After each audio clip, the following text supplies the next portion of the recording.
धाराशिव जिल्ह्यात अंबादास दानवे यांची शेतकरी व राजनैतिक आढावा बैठक। माननीय विधान परिषद विरोधी पक्षनेते तथा धाराशिव जिल्ह्याचे संपर्क नेते अंबादास दानवे साहेब यांनी धाराशिव जिल्ह्यातील शेतकऱ्यांच्या झालेल्या नुकसानीचा आढावा घेण्यासाठी तसेच शिवसेना पदाधिकाऱ्यांशी राजनैतिक चर्चा करण्यासाठी विशेष बैठक घेतली। ही बैठक पवनराजे कॉम्प्लेक्स धाराशिव येथे पार पडली।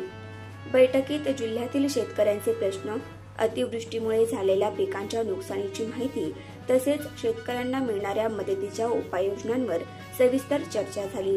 बैठकीस आमदार कैलासदादा पाटील, आमदार प्रवीण स्वामी, माननीय जिल्हा परिषद विरोधी पक्षनेते तथा जिल्हा समन्वयक राज अहमद पठाण साहेब यांसह शिवसेनेचे जिल्ह्यातील पदाधिकारी मोठ्या संख्येने उपस्थित होते।